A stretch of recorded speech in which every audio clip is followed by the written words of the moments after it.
기도하겠습니다. 하나님 아버지, 오늘 저의 문제를 어떻게 해결할 수 있는지 말씀을 통하여 깨닫도록 성령 하나님 도와주시옵소서. 예수님 이름으로 기도합니다. 오늘 묵상할 말씀은 고린도전서 5장 6절로 7절 말씀입니다.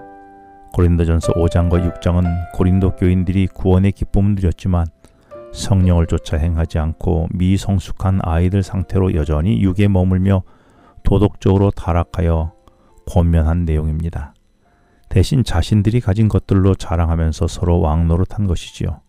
심지어 그들은 고린도전서 5장 1절로 5절에 보면 아비의 아내와 음행하는 자도 있었습니다. 그래서 바울은 그런 자들을 출교시키라고까지 말했던 것이지요. 그러나 이것은 그들을 버리라는 내용이 아니라 그들을 이렇게 부끄럽게 해서라도 다시 회복시키라는 것이었습니다. 고린도 교인들은 이렇게 타락했지만 자신들이 얼마나 타락했는지도 스스로 깨닫지 못했습니다.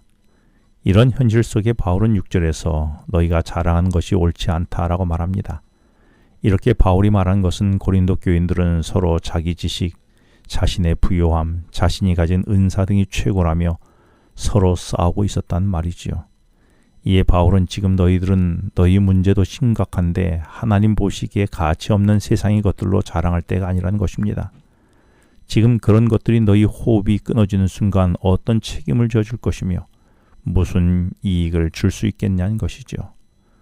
지금 내가 붙들고 있는 것, 내가 애착을 가지며 추구하는 것, 그리고 내가 자랑하는 것이 무엇입니까?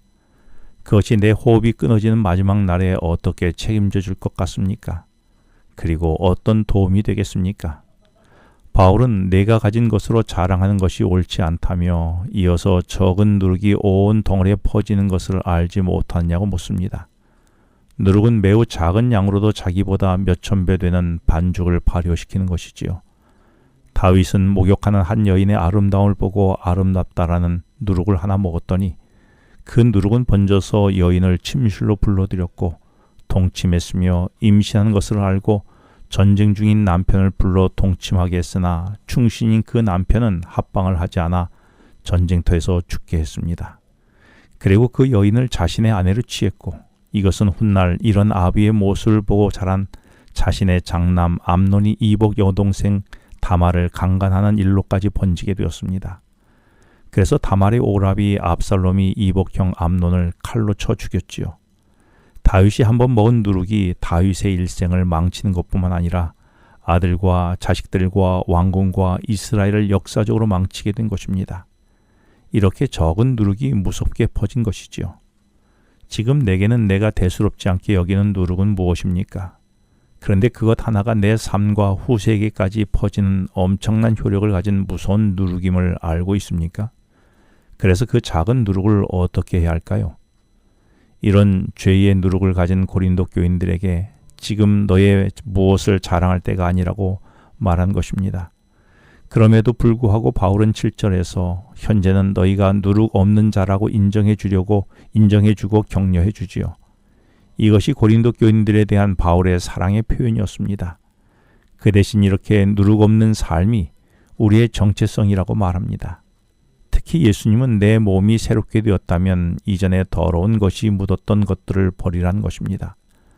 목욕을 하고 새롭게 되면 입었던 옷을 다시 입지 않고 새 것을 입는 것이 당연한 것과 같은 것이지요. 사실 고린도 교인들의 가장 큰 문제는 그리스도 안에서 새로운 피조물로 살고 싶기도 하고 여전히 묵은 누룩의 삶을 살고 싶었던 것입니다.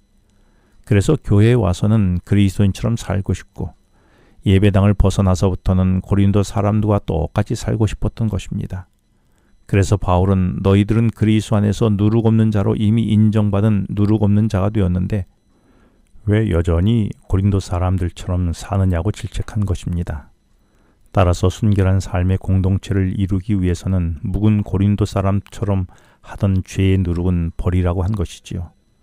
왜냐하면 우리가 이렇게 누룩 없는 자가 되고 새로운 피조물이 된 것은 6절 하단에 그리스도께서 유월절 양으로 희생이 되었기 때문이라는 것입니다.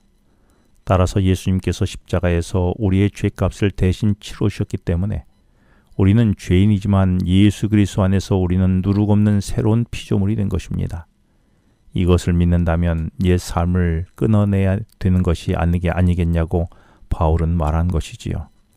우리가 아는 대로 6월절의 어린 양은 출애굽기 12장에서 이스라엘 백성들이 출애굽하기 마지막 날 밤에 장자가 죽는 재앙이 있었는데 누구든지 어린 양을 죽이고 어린 양에서 나오는 피를 문설주와 임방에 바르며 그 안에 머물게 될 때에 죽음의 칼날을 피할 수 있었습니다. 따라서 그날 밤 양의 피와 그 집에 있는 사람의 생명을 하나님께서 바꾸신 것입니다.